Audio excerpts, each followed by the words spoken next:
The predator named Dachande was a blooded hunter and leader of the Yautja clan that would wage battle against the xenomorph outbreak on the Prosperity Wells colony on Ryushi. The outbreak and mass casualties led to an alliance between the Yautja leader and the human colony leader, Machiko Noguchi. Each would rise from the chaos with a different perspective of their species' plight and the values of their own leadership. Dachande remained in a constant state of introspection, shaping his own role as a leader and maintaining the honor demanded by the gods. His given name was, in fact, Yeyinde. His very name meant Brave One, but he knew the warriors called him Dachande when they thought his ears were too dull to hear them. That name meant Different Knife, and it referred to his left lower tusk, broken in a bare-handed fight against the Hard Meat, the Kande at Mita, they of the black armored exoskeletons and acid blood. He smiled inwardly at the name. It could be considered an insult, but he was proud of it. The Hard Meat, save for the queens, were no smarter than dogs, but they were fierce and deadly game, good prey upon which to train the young warriors. He could have had the tusk capped and reground, but he had left the broken fang a dull stump to remind himself, and any warriors who felt brave or particularly stupid, that one Yautja of all had ever faced the Hard Meat unarmed and walked away. As befitted a true warrior, Dachande himself never spoke of the battle, but let others tell the tale, holding a serious mandible at the embellishments they added in the singing of it. He was leader of the Neitese, son and grandson of ship leaders and warrior trainers, and he bowed to no one in his skill with blade or burner.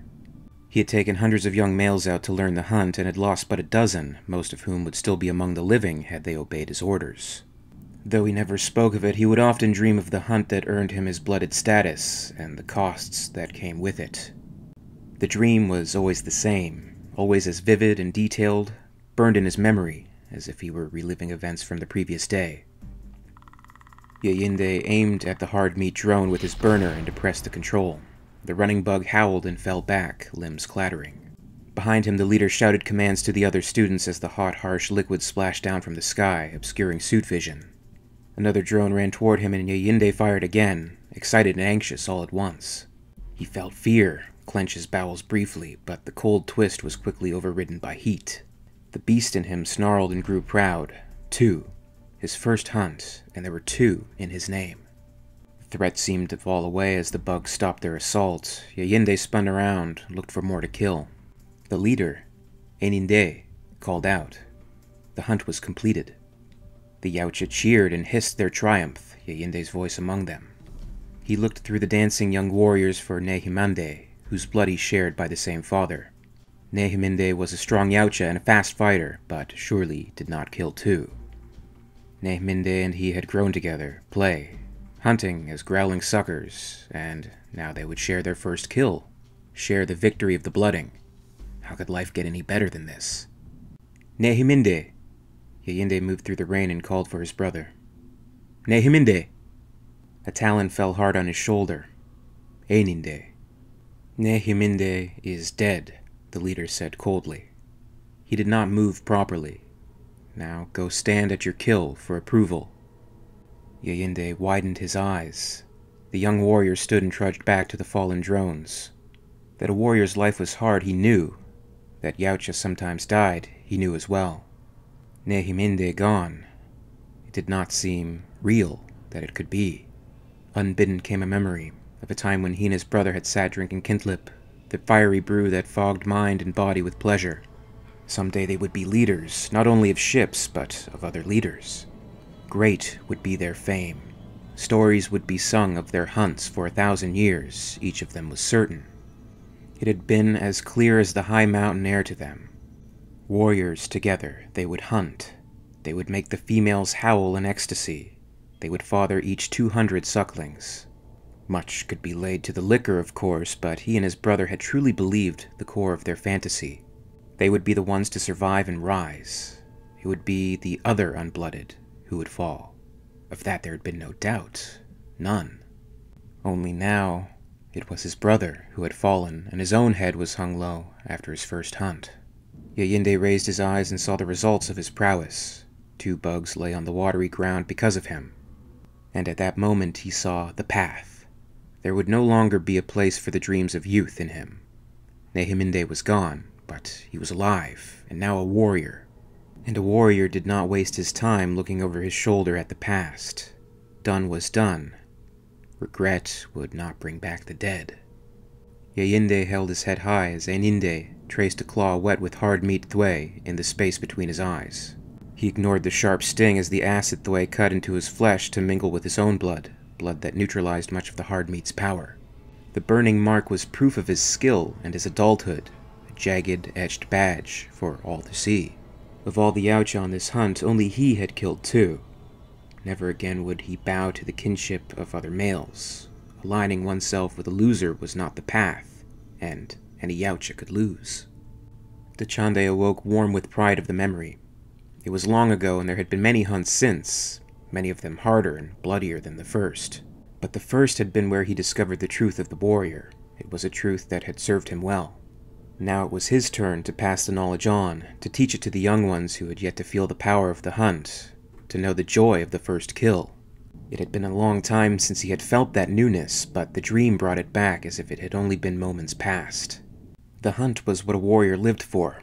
All else was nothing compared to it. Honor, skill, victory, those were the things of life. Awake, making the rounds of the ship, Dachande observed the beginnings of a new hunt, his preparedness unquestionable. The integral element of this hunt, queen of the Kande Admita. Tall she was, the queen, twice his own height, massive even in the reduced gen pull of the ship, probably 4 times his weight. Black as a nest cleaner's hands, gleaming dully under the lights, the queen looked like a giant Zaban bug, with the addition of a long segmented tail and smaller supplemental arms jutting from her torso. Her comb rose high like antlers, flat and flaring, and she had 2 sets of the needle-toothed jaws, one nesting inside the other, and able to extrude a span from her mouth to grab like pincers. Freed, she would be a formidable opponent, fast, powerful, intelligent. But she was not free, the queen. She was bound in bands of blex, wound in restraints that could resist the sharpest blades, the hottest fires, the strongest acids. Bound and made into nothing more than an egg-laying captive, subject to the will of the ship's leader.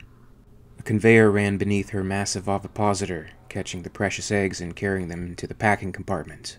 There they were fed into the robot crawler and the sucker ships connected to the Netese, like leeches on either side.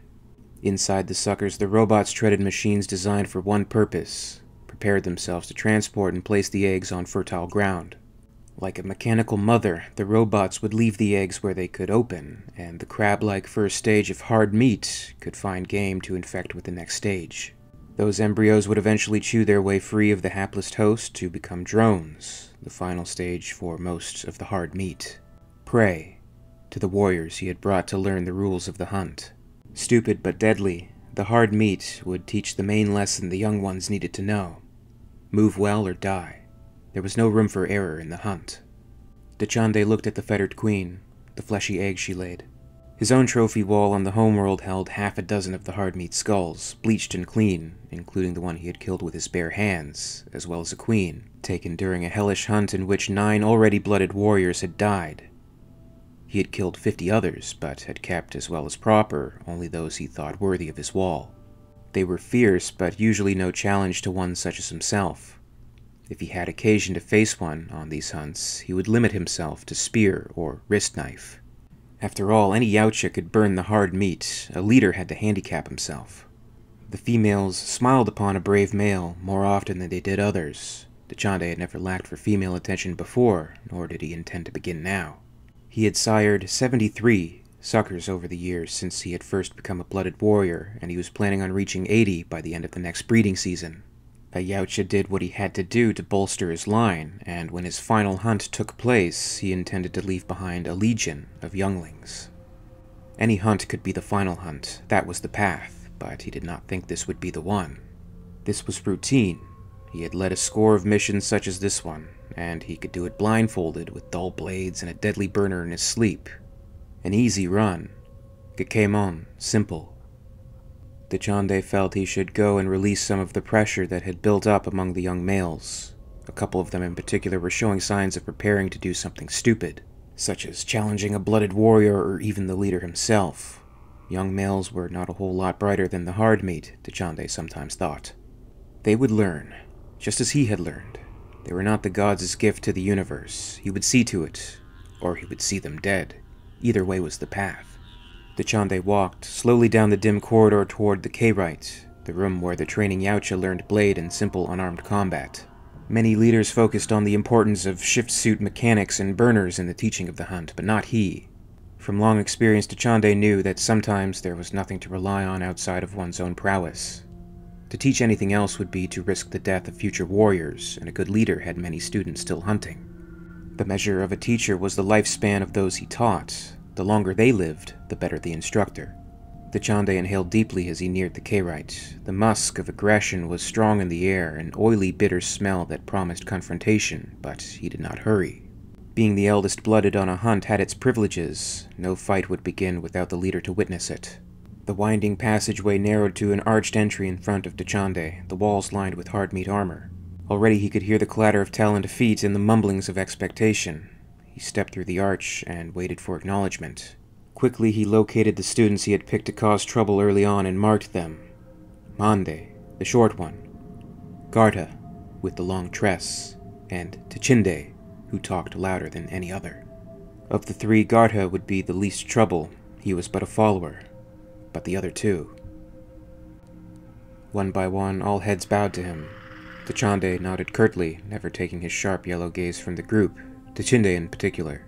What he saw did not surprise him. Dachande had lowered his head but kept his gaze on Dachande.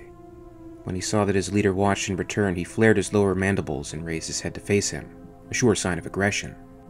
It was insolent but forgivable, were his leader a patient one. Had Dachande begun the low growl of confrontation, it would not be so easy to allow him to remain unmolested. As it stood, this was a prime opportunity to let the copped-up young males practice. Dachande. Dachande made his voice angrier than he was. The Yautja surrounding the arrogant youth stepped away from him, tusks open wide. You may show your skills, Dachande continued, his voice threaded with sarcasm. By a Jaden spar with Mande. First fall determines the winner. There were rumblings of disappointment as the young males moved from the match area to the line scarred with K-Rite walls, with no weapons to be used. Both combatants would probably still be alive after this match. Still, the energy was high. Several Yautja had seen the look between Dachande and the leader, and all could see the disrespectful face of the student now. What would the leader do about this? How would he respond? Was he weak enough to allow a challenge to pass, even one so veiled? Dachande paused until all were in place before giving the command. Begin. As one, the Yautja began to howl and chant as the two young males circled. Dachande watched carefully as Mande lunged forward for the first blow, arms raised. Dachande blocked easily and countered with a jab to the throat. Mande moved aside, not fast enough to avoid the shot completely. A chorus of guttural hisses filled the room as he stumbled and pulled back. A clumsy response. No one was impressed. Dachande shrieked and ran at Mande, talons extended for a stab to the abdomen. The defender, already off balance, blocked too high. Dachande hit full on and knocked Mande to the padded floor. The victorious youth threw back his head and screamed in triumph. The K-Rite pounded with the cries of agitated students. The match was over. Too soon. Blood was still too warm. None would be satisfied with such a quick bout. Dachande looked for a challenger amidst the yowls and clicks of the clamoring spectators, displeased with Mande's performance. Perhaps Chulante, he showed promise. A score of new sounds filled the room as the Yautja began to scream in surprise and renewed excitement. Dachande's gaze flickered back to the match area, and he watched in amazement as Dachande kicked his fallen opponent in the head. Kikte! Dachande had to shriek to be heard. Enough! Dachande kicked again. Mande rolled over, tried to cover his face and grab at Dachande's foot at the same time. The Yautja were going wild. Blood was molten, spittle flew as they shook their heads in excitement. Dachande! Rarely had Dachande seen such disobedience. He stalked onto the match floor and shouted again. Dachande turned to face the leader. He snarled. The young male extended one hand and shoved at Dachande's left shoulder. Dachande avoided the push automatically. The clawed hand fell short. The watching Yautja suddenly fell silent, only a few dying clicks and cries of wonder. Dachande's movement was unmistakable, and since Dachande had attained leadership, a move that he had not seen. the sign of a direct challenge. Dachande sighed to himself silently. What an idiot this one was. How had he survived this long? Dachande felt his anger flare, and then, almost regretfully, he let it pass. Half a lifetime ago, such a display of brash audacity would have meant quick death for the young male, the Yautja who would dare challenge him. Certain Thaide, and grinning all the while he delivered it too. But he was a leader now, not a kind leader, but a just one. There were others who would kill for such an offense, but these days he would teach. There was no point in a match you knew you would win. Doubt was necessary, or it was an exercise. All of this fitted through his mind in less than a second. Dachande pushed at him again. Again Dachande slipped the move unthinkingly. He saw the surprise on the young one's face, and perhaps, too late, a touch of realization that he had made an error. A very bad error. The juvenile Yautja gave up their stunned hush at this new transgression and roared for blood. It did not matter whose. Dachande reflected no longer. He grabbed Dachande's hands and held them high with his own. Dachande screamed into his face, the shrill sound blended with the cries of the spectators. Dachande did not pause. The leader jerked his head forward. Their skulls met with a dull crack that sent a peal of renewed clatterings and hisses through the assemblage. Dachande pulled his hands loose and staggered back, arms still held high, but dazed. They circled. A tiny trickle of pale blood ran down Dachande's face from beneath his telex band. Without taking his gaze from Dachande, the student reached up and touched the flow, rubbed it between his fingers for confirmation. He did not seem to like the feel. Too bad. Dachande spread his arms wide, back hunched, and screamed. The sounds were garbled with fury, but the inflections unmistakable, non-Dithongon, the kiss of midnight. Dachande's intentions were crystal. He would kill his leader if he could. Enough was enough. Dachande locked his fingers together and leapt. He landed beside the impudent Yautja and brought his double fist down, hard, into the small of the still screaming Dachande's back. Dachande fell to the floor. His lower jaw smacked the mat quite audibly. Dachande jumped back quickly as Dachande slowly regained his feet. Aware of his audience, the leader moved with all the grace and skill he could muster. The motion was nearly perfect, and any of the watchers who could recall even a bit of training would be impressed by the flow of it, which was the point. New blood oozed from the young male's lower mandibles. The watching students sang out calls of victory for their leader as Dachande turned back to face Dachande. The cries of derision from his peers were perhaps what spurred the young male into action. With a strangled hiss, the bleeding Yautja ran at Dachande, fists extended. Give him credit for spirit. Credit for brains, no. For skill, hardly, but he was no coward. Still, it was poor form. Dachande fell to his knees before Dachande reached him and grasped the student's overstretched upper body, his nearer leg with the other. Suppressing a grunt, he strove to make the move appear effortless. As if the youth weighed no more than a suckling, Dachande stood and thrust Dachande high over his head. The howling Yautja tried to escape and regained the floor, but his writhings were to no avail. Dachande held the young male high, let out a growl of conquest, then threw Dachande across the room. The mob of howling young males split, narrowly avoided the flung body before it smacked into the wall. They chanted triumph for Dachande, harsh sounds of vain desinche de, pure win. Dachande made no chant himself, and none was needed. The fallen Dachande spoke for him. For a short time, nobody moved. Finally, Dachande staggered upright and walked slowly toward his leader, head bowed. The outcome was obvious, and a further display of aggression would be dishonorable, not to mention stupid. Dachande stopped in front of him and raised only his eyes to see what Dachande would decide. In such a challenge, death was not an unreasonable punishment. Dachande pretended to consider his options as the chance fell to a breath-held stillness and overstretched tension. There was really no question for him. A good leader did not have to kill one of his own to prove anything, and to embarrass the young male would tell later in Dachande's hunts. He waited because all eyes watched, and the hesitation was penalty enough. After a few breaths' time, Dachande tilted his head to one side and spoke. Peis lechinde. He paused. Hememide.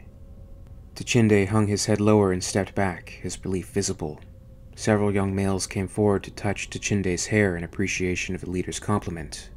The precise tip of Dachande's head combined with the words indicated both acknowledgement of the student's submission and a respect for his bravery.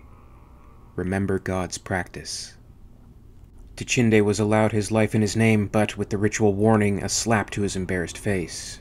Still, there was no real shame in losing to one who had faced the hard meat with nothing but talons and a blade. Dachande almost allowed himself a grin, but did not want to lighten the effect of this pronouncement. He raised his hand and gestured for the students to fall in line for training. Dachande knew who was leader, and he would not forget it. And if another Yautja strayed from obedience, after this, it would likely not happen. If it did, there would be more than one Dachande on ship. His honor would accept nothing less. Dachande rolled the control bar on the table in his private chamber. The front view appeared again in the oval monitor's screen. The crawler went toward a high mountain of some unknown material, perhaps compressed dust. This world was a warm place, but not as humid as some. Twin suns and no freestanding liquid in sensory range. Dachande had not visited this place before, although the records show that there had been hunts there many seasons earlier. It was listed as wide and spacious, with no antagonists and many hiding places. Large four-legged creatures dwelled there naturally, ideal hosts, perfect for training. They would go in fast and dark, that was standard, but there could hardly be anything on the planet to cause them problems. It was but another dry world with little to offer save for a place to hunt. The galaxy was full of such places. He watched as the counter ran slowly backward. They were close to this place, this dust world, but there was still plenty of time for the hard-meat children to find hosts. The tagged babes would be drones by the ship's arrival, but there was not so much slack that they would have time to colonize. Timing was all. Dachande smiled. Part of being a leader was not to seem excited by the prospect of a training hunt, but in the privacy of his chamber, he allowed himself to feel the warmth of things to come. And somehow, this one felt different. There was an air of something. He switched the monitor off and stroked his broken tusk absently. He was too old to muddle himself with cosmic questions, but he knew the words of his ancestors. Finde lehesan alun minde, pike deka deso depeya. Learn the gift of all sights, or finish in the dance of fallen gods. Dachande cackled and stood up. Philosophy was not his bent. He was a warrior. Let the old ones worry about such things. He was a doer, not a thinker. It was better that way. Almost always. Here in the middle of the big deep, where there was nothing but their vessel and occasional hydrogen atoms to bounce off it, something had just shot past them, so fast it wasn't even a blur. And gaining speed, too. It was a couple hundred clicks away, but out here that was almost a sideswipe. But he sighed at the ship, now so far behind him as to be invisible to even the sensor's keen eyes. Umans flew in that vessel. He knew of them, the Umans, though he himself had never hunted them. They were tool folk, had weapons equal to those of the Yautja, and were, if the stories could be believed, the ultimate piode and mita, soft meat. But with deadly stingers, the Umans, a true test of skill. What were they doing out here? Where were they bound? A pity he was locked into this hunt, responsible for a score of itchy would-be warriors full of themselves and ready to show off their prowess. Well, someday he would hunt them, the Umans. For now, he had a ship to fly, hunts to prepare. In this series, I'm exploring the story of Machiko Noguchi and the surrounding interspecies war of the AVP universe. For more on Noguchi, please see the video Machiko Noguchi, a profile, linked in the end screen and description below. As always, I'd like to thank you very much for watching today. I really appreciate it, and if you enjoyed this video, please make sure to give it a like, and you can also subscribe for all the latest videos from Alien Theory. A very, very special thanks goes out to WEYLAND YUTANI executives, EmYarUk, and Lady Am, part of the Patreon Hive. If you'd like to join the Hive and support the channel, check out my Patreon page for exclusive posts and contests. In the meantime, you can catch up with Alien Theory over social media. Follow @alien_theory on Twitter and @alientheoryyt on Facebook and Instagram for more. And until next time, this is Alien Theory, signing off.